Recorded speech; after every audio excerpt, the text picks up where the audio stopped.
Hello दोस्तों, मेरा नाम यश सोलंकी। स्वागत है आपका हमारे चैनल दिल्ली वाला टीचर पे। तो आज की इस वीडियो में हम यहाँ पे चाइना के बारे में डिस्कस करने वाले हैं। चाइना जो कि सत्ता का तीसरा नया केंद्र हमारे सामने आता है। इससे पहले हम सत्ता के दो नए केंद्रों के बारे में जान चुके हैं, यूरोपीय संघ के बारे में और आसियान के बारे में। अगर आपने वो दोनों वीडियो नहीं देखी है तो पहले उसको जाके चेकआउट कीजिए। हमने पूरा डिटेल में यूरोपीय संघ और आसियान को कवर किया था। तो आज इसमें स्टार्ट करने वाले हैं चाइना के बारे में। चाइना जो कि सत्ता का तीसरा नया केंद्र हमारे सामने आया है और ये बहुत ही पावरफुल कंट्री आज के समय में बनने जा रही है।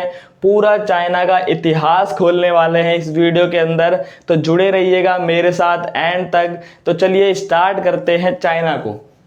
सबसे पहले हेडिंग लिखी है चीनी अर्थव्यवस्था का उत्थान, यानी कि the rise of Chinese economy. इस पूरी वीडियो के अंदर हम यहाँ पे देखने वाले हैं कि चाइनीज इकोनॉमी का राइज कैसे हुआ है, उसका उत्थान कैसे हुआ है, यानी पहले वो कहाँ पे थी और आज वो इकोनॉमी कहाँ पर आके स्टैंड करती है। इसके बारे में पूरा जो है डिटेल में पढ़ेंगे। सबसे पहला पॉइंट कि 2040 तक विश्व की सबसे बड़ी आर्थिक शक्ति यूएसए को हरा देगा। चाइना के बारे में बहुत सारी चीज़ें पढ़ने से पहले चाइना के बारे में ये एक दो बातें जान लेनी चाहिए कि चाइना के लिए ऐसा अनुमान लगाया जाता है कि चाइना जो है ना 2040 तक आते आते यूएसए जो कि आज की सबसे बड़ी आर्थिक शक्ति है उसको भी चाइना जो है हरा देगा। ऐसा अनुमान लगाया जाता है चाइना के बारे में। सबसे पहला पॉइंट। उसके बाद लिखा है कि आर्थिक स्तर पर पड़ोसी देशों से जुड़ाव के कारण, यानी कि चाइना जो है ना अपने इकोनॉमिक लेवल पर, अपने आर्थिक स्तर पर पड़ोसी देशों से बहुत ही ज़्यादा कनेक्टेड है, बहुत ज़्यादा जुड़ाव है चाइना का अपने पड़ोसी देशों से। इसीलिए चाइना को पूर्वी एशिया का विकास का इंजन माना जाता है। क्या माना जाता है? पूर्वी एशिया के विकास का इंजन जो कि एक पूरी गाड़ी को चलाता है। अगर इंजन खराब हो गया तो सारी चीज़ें बेकार हो जाती है, गाड़ी खड़ी की खड़ी रह जाती है। यानी कि चाइना को पूरे पूर्वी एशिया के पूरा जो डेवलपमेंट है उसका इंजन घोषित कर दिया गया है। यानी कि अगर चाइना खराब हो गया, चाइना बेकार हो गया तो पूरा पूर्वी एशिया बिगड़ सकता है। ये बहुत बड़ी बात है कि भाई चाइना को इंजन तक डिक्लेयर कर चुके हैं यहाँ पे।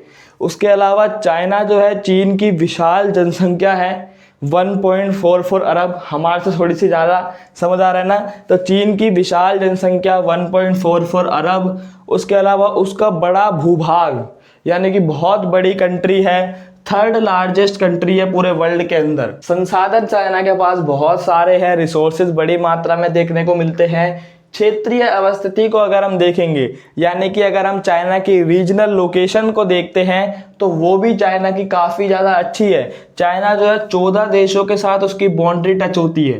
कितने देशों के साथ? 14 कंट्रीज़ के साथ चाइना अपनी बाउंड्री को टच करता है, यानी कि चाइना एक अच्छी खासी जगह पर जो है प्लेस है। उसके अलावा राजनीतिक प्रभाव भी हमारे को देखने को मिलता है। चाइना का पॉलिटिकल इन्फ्लुएंस है पूरे वर्ल्ड के अंदर। और इन सारी चीज़ों के साथ साथ प्लस मैंने लगाए थे यहाँ पे, यानी कि इन सारी चीज़ों के साथ साथ चाइना की आर्थिक वृद्धि भी हो रही है, इकोनॉमिक ग्रोथ हो रही है। और ये सारी चीज़ें मिलके चीन के प्रभाव को कई गुना जो है बढ़ा देती है। यानी कि अब ये बात हमारे को समझ आ गई है कि चाइना जो है आज के टाइम पे पूरे वर्ल्ड के अंदर काफ़ी ज़्यादा स्ट्रॉन्ग कंट्री हमारे को देखने को मिल रही है। ये सारी चीज़ें चाइना के बारे में हमारे को बता रही है कि भाई चाइना एक पावरफुल कंट्री है। अब चाइना के इतिहास को शुरुआत से स्टार्ट करेंगे। चाइना कब आज़ाद हुआ, किनका राज था चाइना के ऊपर, और आज चाइना कहाँ पर है, इन सारी चीज़ों को देखेंगे इस वीडियो के अंदर। चलिए स्टार्ट करते हैं। दोस्तों, सबसे पहले इस बात को समझो कि भाई चीन एक ऐसा देश है जो कभी भी पूरी तरीके से गुलाम हुआ ही नहीं।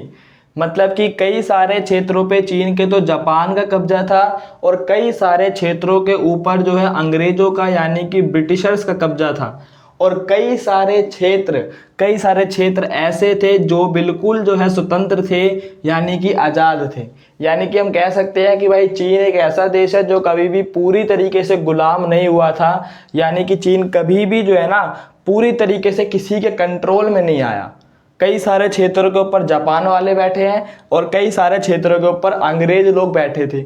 उसके बाद क्या हुआ, जब 1945 के अंदर अमेरिका ने जापान के ऊपर परमाणु बम गिराए, जैसे ही अमेरिका ने न्यूक्लियर बम गिराए जापान के ऊपर, तो चीन जो है जापान से तो क्या हो गया, आज़ाद हो गया।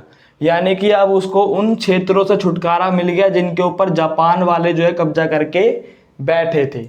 लेकिन अभी भी भाई ब्रिटिश लोग, अंग्रेज लोग तो है ही। तो ये लोग कब भागे यहाँ से, चीन से, 1949 के अंदर। यानी कि जब हमारे से पूछा जाए कि भाई चीन जो है वो कब आज़ाद हुआ है, तो हम कह सकते हैं कि लगभग जो है चीन 1945 के अंदर आज़ाद हो गया था, क्योंकि चीन को जापान वालों से छुटकारा मिल गया था। यानी कि यहाँ पे क्या हुआ, 1945 के अंदर वो लगभग आज़ाद हुआ है, पूरी तरीके से आज़ाद नहीं हुआ, लगभग आज़ाद हो गया था। लेकिन पूरी तरीके से वो कब आज़ाद हुआ, 1949 के अंदर, जब चीन के अंदर एक माओ के नेतृत्व में, किसके नेतृत्व में, माओ के नेतृत्व में, पूरा नाम इसका है माओ जेडांग। तो माओ जेडांग के नेतृत्व में क्या हुआ था, चीन के अंदर साम्यवादी क्रांति हुई थी, कम्युनिस्ट रिवॉल्यूशन हुआ था। और इस रिवॉल्यूशन के बाद चीन जो है पूरी तरीके से इंडिपेंडेंट बन गया था, स्वतंत्र हो गया था। चीन अपना स्वतंत्रता दिवस बनाता है 1 अक्टूबर को। समझ आ रहा है कब बनाता है, 1 अक्टूबर को। ये बात हमारे को याद रखनी है, चीन के अंदर स्वतंत्रता दिवस 1 अक्टूबर को मनाया जाता है। तो चीन क्या हुआ यहाँ पे 49 के अंदर माओ के नेतृत्व में क्रांति के बाद जो है स्वतंत्र हो गया, पूरी तरीके से आज़ाद हो गया, और चीनी जनवादी गणराज्य की स्थापना हुई, पीपल्स रिपब्लिक ऑफ चाइना। पूरा नाम इसका क्या है, पीपल्स रिपब्लिक ऑफ चाइना, यानी चीनी जनवादी गणराज्य। इसकी स्थापना हो गई। अब चीन जो है पूरे विश्व के सामने एक आज़ाद देश निकल कर आया। उसके बाद क्या हुआ, जब चीन के सामने, जैसी मतलब कि चीन आज़ाद हुआ ना, तो उसके सामने कई सारे ऑप्शन थे। उसके सामने ऑप्शन था कि भाई अगर वो अर्थव्यवस्था के मामले में कैपिटलिज्म को अपनाना चाहता है, पूंजीवाद को, तो वो भी अपना सकता है। लेकिन उसके अलावा एक ऑप्शन था उसके पास कि अगर चीन चाहता है कि भाई वो समाजवादी को अपनाए, यानी कि सोवियत सिस्टम को अपनाना चाहता है, तो वो भी अपना सकता है। और चीन ने उस टाइम पे क्या करा, अपने इकोनॉमी के मामले में सोवियत मॉडल पर आधारित इकोनॉमी को बनाया, यानी कि उसने समाजवादी जो विचारधारा थी उसको अपना लिया था। या क्योंकि चीन जो है ना, चीन के ऊपर ही जो है हमारे को देखने को मिलता है यूएसएसआर। क्या देखने को मिलता था उस टाइम पे, यूएसएसआर। तो चीन कहीं ना कहीं यूएसएसआर से जो है इन्फ्लुएंस हो गया था, प्रभावित हो गया था। उस वजह से चीन ने जो है अपनी अर्थव्यवस्था के मामले में सोवियत मॉडल को अपना लिया था। सोवियत मॉडल जो था, सिस्टम था, उसको पूरी तरीके से अडॉप्ट कर लिया था। तो ये इतना समझ आया। उसके बाद क्या हुआ, पूंजीवादी विश्व से अपने संबंध खत्म कर लिए। जैसे ही चीन ने सोवियत मॉडल को अपनाया, तो चीन ने क्या करा, जो भी पूंजीवादी जो विश्व था, जितने भी देशों ने कैपिटलिज्म अपना रखा था, उन सब से अपने संबंध जो थे, अपने रिलेशन जो थे, वो खत्म कर लिए, अपने आप को दूर कर लिया। समझ आ गया इतना। उसके बाद क्या हुआ, अपने संसाधनों पर गुजारा स्टार्ट किया। चीन ने अपने ही रिसोर्सेज के ऊपर अपना गुजारा करना जो है स्टार्ट कर दिया। ये बातें हम कब देख रहे हैं, जब चीन जो है आज़ाद हुआ है। आज़ादी के तुरंत बाद चीन के अंदर ये सारी चीज़ें हो रही है। उसके बाद क्या हुआ, चीन ने सोचा कि ऐसा करते हैं, हम जो है अपना पैसा निकालेंगे खेती से। किससे निकालेंगे, खेती से। तो शुरुआत में चीन ने अपना सारा पैसा जो है वो खेती से निकाला, और उस पैसे को इंडस्ट्री के ऊपर जो है लगाया। खेती से पैसा निकालता था, इंडस्ट्री के ऊपर जो है लगाता था चीन। ये शुरुआत की बात चल रही है। उसके बाद आयातित सामानों को घरेलू स्तर पर ही बनाना स्टार्ट कर दिया। आयातित सामानों का मतलब क्या है, मतलब कि ऐसे सामान जो पहले के समय में चीन आयात करता था। मतलब कि जब चीन के संबंध सबसे बढ़िया थे, तो उस टाइम पे चीन जो है कई सारे सामानों को आयात करता था अपने देशों के अंदर। अब लेकिन क्या हुआ है, जैसे ही संबंध खत्म हो गए हैं, तो सामान आयात तो कर पाएगा ही नहीं।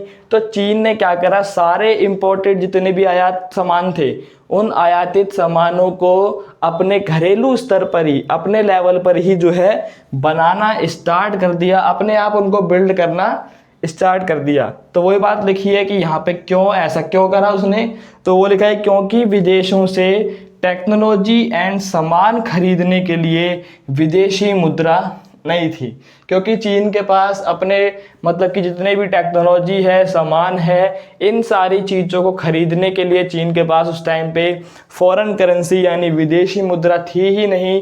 इसलिए चीन ने इन सारे सामानों को घरेलू स्तर पर ही अपने लेवल पर ही बनाना जो है स्टार्ट कर दिया था। तो ये आज़ादी के बाद चीन के अंदर ये सारी चीज़ें हुई। चीन ने औद्योगिक अर्थव्यवस्था खड़ा करने का आधार बनाने के लिए मतलब कि चीन जो है ना अपनी एक औद्योगिक अर्थव्यवस्था को खड़ा करना चाहता था, एक इंडस्ट्रियल इकोनॉमी को खड़ा करना चाहता था। और इसके लिए चीन ने इसका आधार बनाने के लिए अपने सभी तमाम संसाधनों का इस्तेमाल किया। यानी कि चीन एक इंडस्ट्रियल इकोनॉमी खड़ी करना चाह रहा था और उस चीज़ के लिए उसका आधार, उसका बेस बनाने के लिए चीन ने सभी अपने तमाम संसाधनों का इस्तेमाल किया, अपने सारे रिसोर्सेज को उन्हीं चीज़ों पे लगा दिया। उसके अलावा सभी नागरिकों को रोजगार तथा सामाजिक कल्याण योजना, ठीक है, उसने क्या करा, चीन ने सभी नागरिकों को रोजगार दिया, बोला हम भाई सबको जो है रोजगार देंगे, एम्प्लॉयमेंट सबको मिलेगी। उसके अलावा सामाजिक कल्याण योजना यानी कि जो भी ऐसी वेलफेयर स्कीम्स होती हैं, सामाजिक कल्याण योजनाएं होती हैं, उन सामाजिक कल्याण योजनाओं का लाभ मिलेगा। चीन ने बोला कि भाई सबको जो है रोजगार मिलेगा, सभी को जो है वेलफेयर स्कीम्स का प्रॉफिट मिलेगा, लाभ मिलेगा। उसके अलावा सभी को शिक्षा तथा स्वास्थ्य सुविधा मिलेगी, यानी कि सबको एजुकेशन प्रोवाइड करवाई जाएगी, सबको जो है हेल्थ सुविधाएं मिली जाएंगी। ये सारी चीज़ें जो है चीन ने अपने नागरिकों को प्रोवाइड कराई। अच्छा, ये सारी चीज़ें हम कब हो रही है, जब चीन जो है आज़ाद हुआ है। आज़ादी के तुरंत बाद ये सारी चीज़ें हमारे को चीन के अंदर देखने को मिल रही थी और इन मामलों में चीन विकसित देशों से भी आगे निकल गया, यानी कि जो भी डेवलप कंट्रीज थी उनसे भी चीन जो है आगे निकल गया। तो इतना आपको अब समझ आ गया होगा। लेकिन वही वाली बात है कि भाई कोई कंट्री कितनी आगे निकल जाए, लेकिन अड़चनें जो है वो सबके रास्ते में आती ही हैं। तो ऐसे ही यहाँ पर भी क्या हुआ, चीन के रास्ते में भी कई सारी बाधाएं आई, कई सारी प्रॉब्लम्स आई। तो एक बार देख लेते हैं कि भाई चीन के रोड मैप के अंदर, रास्ते के अंदर कौन कौन सी प्रॉब्लम्स आई थी और चीन ने उन सारी चीज़ों से टैकल कैसे किया, कैसे उन सभी को हैंडल किया। तो सबसे पहली प्रॉब्लम थी चीन की पॉपुलेशन, यानी चीन की जनसंख्या, जो कि हर साल 2 से 3% जो है बढ़ रही थी। यानी कि चीन की सबसे बड़ी प्रॉब्लम ये थी कि उसकी जनसंख्या नहीं कंट्रोल में आ पा रही थी और वो हर साल 2 से 3% बढ़ती जा रही थी। वैसे अगर हम चीन की इकोनॉमी की बात करें, अगर उसकी अर्थव्यवस्था की बात करें, तो उसकी इकोनॉमी भी हर साल 5 से 6% जो है बढ़ रही थी। ये अच्छी बात थी कि भाई उसकी इकोनॉमी जो है 5 से 6% बढ़ रही है। लेकिन साथ साथ सबसे बड़ी दिक्कत ये आ रही थी कि उसकी पॉपुलेशन भी 2 से 3% हर साल बढ़ती जा रही थी, वो बिल्कुल भी कंट्रोल में नहीं आ पा रही थी। उसके अलावा दूसरा है कि खेती की पैदावार उद्योगों के लिए सफिशिएंट नहीं थी। जैसा कि इस वीडियो में मैंने आपको पहले बताया कि चीन ने सोचा था कि हम अपना सारा पैसा जो है वो खेती से निकालेंगे और उद्योगों पर लगाएंगे। चीन की ये मेंटलिटी थी उस टाइम पे कि वो सारा पैसा खेती से निकालता था और उद्योगों पे लगा रहा था स्टार्टिंग में, शुरुआत के अंदर। लेकिन बाद में क्या हुआ, ये दिक्कत आई कि चीन की जो भी पैदावार हो रही थी खेती के अंदर, वो सारी पैदावार उद्योगों के लिए पर्याप्त नहीं थी, सफिशिएंट नहीं हो पा रही थी। क्योंकि उस टाइम पे चीन के अंदर जो खेती भी चल रही थी वो भी पारंपरिक तरीके से हो रही थी, यानी कि ट्रेडिशनल जो है खेती हो रही थी। उस वजह से जो है ज़्यादा पैदावार भी नहीं हो पा रही थी और यह सबसे बड़ी दूसरी दिक्कत थी कि वो उद्योगों के लिए सफिशिएंट नहीं हो पा रही थी। और उसी की वजह से क्या हुआ, चीन के अंदर जो इंडस्ट्रियल प्रोडक्शन था, औद्योगिक उत्पादन था, वो बहुत ज़्यादा जो है कम हो गया, वस्तुएं बनना बहुत कम हो गई थी चीन के अंदर। उसके बाद बढ़ती जनसंख्या विकास के फायदे से वंचित जा रही थी। जैसा कि हमने अभी देखा कि भाई पॉपुलेशन हर साल बढ़ रही है 2 से 3%, तो दिक्कत ये आ रही थी कि भाई जितनी भी बढ़ती हुई जनसंख्या थी वो सारी जनसंख्या जो है विकास के फायदे से वंचित हो रही थी, यानी कि उसको बिल्कुल भी विकास का फायदा नहीं मिल पा रहा था, उसको वेलफेयर स्कीम, रोजगार, ये सारी चीज़ें नहीं मिल पा रही थी। उसके बाद हुआ कि विदेशी व्यापार जो है चीन का बहुत कम हो गया था, यानी कि चीन अब किसी भी कंट्री से लगभग ट्रेड जो है ख़त्म कर चुका था, बहुत ही ज़्यादा कम हो गया था उसका व्यापार। और प्रति व्यक्ति आय जो है बहुत कम थी। यानी कि अगर हम बात करें पर कैपिटा इनकम की तो वो भी चीन के अंदर बहुत कम थी। यानी कि अगर हम चीन के किसी एक बंदे को उठा के पकड़ें और उसको पूछे कि भाई तेरी कितनी सैलरी है, तो उस टाइम पे वो सैलरी बहुत कम थी। यही क्या होती है प्रति व्यक्ति आय, यानी कि एक बंदा कितना कमाता है, उसकी इनकम क्या है, उसकी आय क्या है। तो ये सारी प्रॉब्लम्स चीन के बाधाएं आ रही थी, चीन के रास्ते में ये सारी दिक्कतें आ रही थी। अब चीन ने इन सारी प्रॉब्लम से टैकल कैसे किया उसको एक बारी समझते हैं। तो दोस्तों, इन सारी प्रॉब्लम से निपटने के लिए चाइना ने सबसे पहले 1972 में अमेरिका के साथ संबंध बनाए। यानी कि अभी तक चाइना जो है एकांतवास बना के बैठा था, अभी तक चाइना जो है राजनीतिक और आर्थिक एकांतवास बना के बैठा था, किसी कंट्री के साथ कोई बातचीत नहीं, कोई लेन देन नहीं।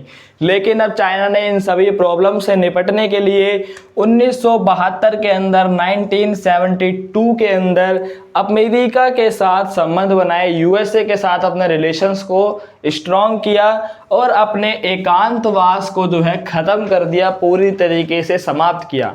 उसके बाद क्या हुआ, चाइना के अंदर 1973 के अंदर प्रधानमंत्री आया चाउ एन लाई। कौन आया? चाउ एन लाई। यहाँ के ऐसे ही नाम होते टेढ़े मेढ़े से, ठीक है। कौन आया? चाउ एन लाई आया। और ये चाउ एन लाई जो है इसने 4 चीज़ों पे ध्यान दिया, कृषि, उद्योग, सेना और विज्ञान प्रौद्योगिकी। ये 4 चीज़ों पे चाउ एन लाई ने बहुत ही ज़्यादा जो है ध्यान दिया था। कौन कौन सी है याद रखना हमारे को, कृषि पे ध्यान दिया, उद्योगों पे ध्यान दिया, अपनी सेना मिलिट्री पे ध्यान दिया और विज्ञान प्रौद्योगिकी के ऊपर यानी कि साइंस के ऊपर भी जो है उन्होंने बहुत ज़्यादा जो है उस टाइम पे फोकस किया था, ध्यान दिया था। इन चारों चीज़ों को बहुत आगे बढ़ाया। उसके बाद क्या हुआ, 1978 के अंदर एक नया प्रधानमंत्री आया जिसका नाम था देंग शाओपिंग। कौन आया? देंग शाओपिंग। पहले आया था चाउ एन लाई, उसने 4 चीज़ों पे ध्यान दिया।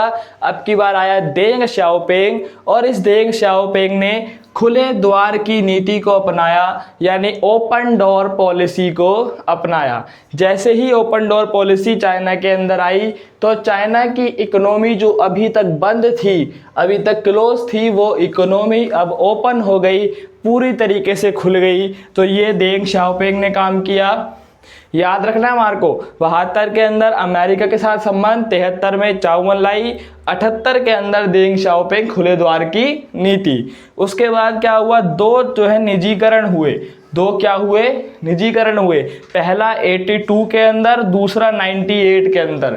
ठीक है, मेरे साथ बोलना है, पहला 82 के अंदर, दूसरा 98 के अंदर। और ये 2 निजीकरण में सबसे पहले खेती का निजीकरण हुआ और दूसरी बार उद्योगों का निजीकरण किया गया। ये 2 निजीकरण हुए।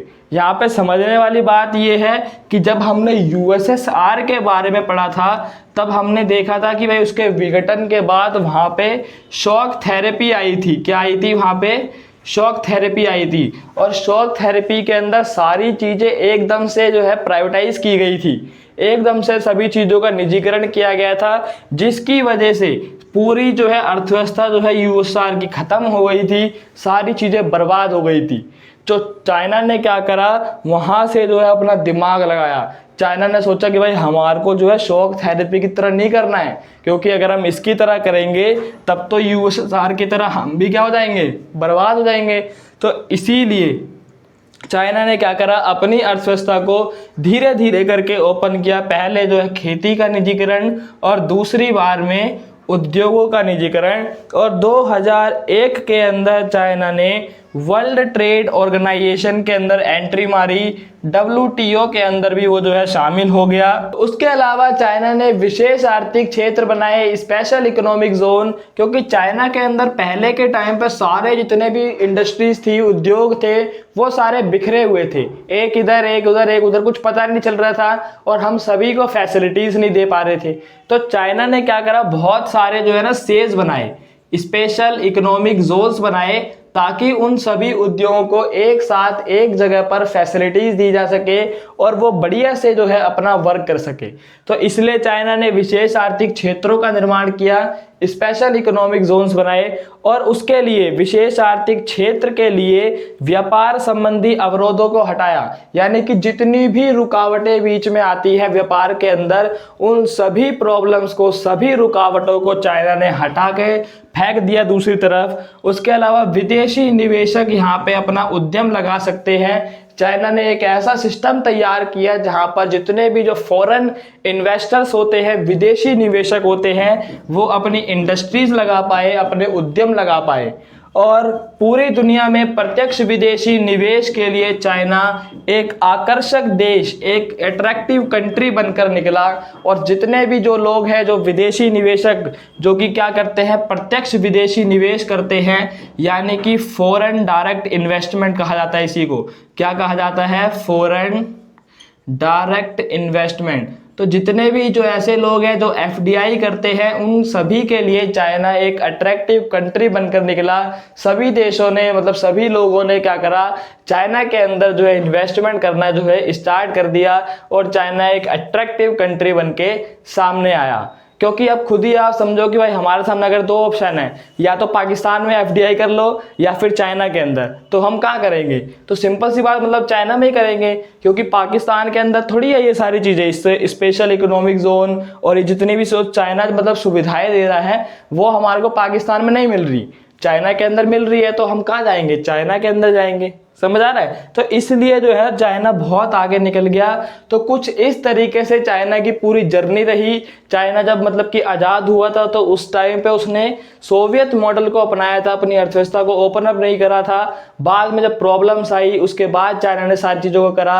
72 में अमेरिका के साथ संबंध बनाए, 73 में चाउ लाई आया, 78 के अंदर देंग शाओपिंग खुले द्वार की नीति लेकर आया, 82 के अंदर निजीकरण हुआ, 98 के अंदर भी निजीकरण हुआ, 82 में खेती का निजीकरण और 98 में उद्योगों का निजीकरण हुआ। 2001 के अंदर चाइना जो है WTO के अंदर शामिल हो गया और स्पेशल इकोनॉमिक जोन्स बना के चाइना ने अपनी अर्थव्यवस्था को बहुत आगे तक लेके आया। तो ये है कुछ चीनी अर्थव्यवस्था की कमियां, डिमेरिट्स ऑफ चाइनीज इकोनॉमी, जिसके अंदर सबसे पहली कमी है कि हर किसी को सुधारों का फायदा नहीं मिला। यानी कि जैसे जैसे चाइना की पॉपुलेशन ग्रो कर रही है, उसकी जनसंख्या बढ़ती जा रही है, तो हर किसी को सुधारों का फायदा नहीं मिलता है वहाँ पे।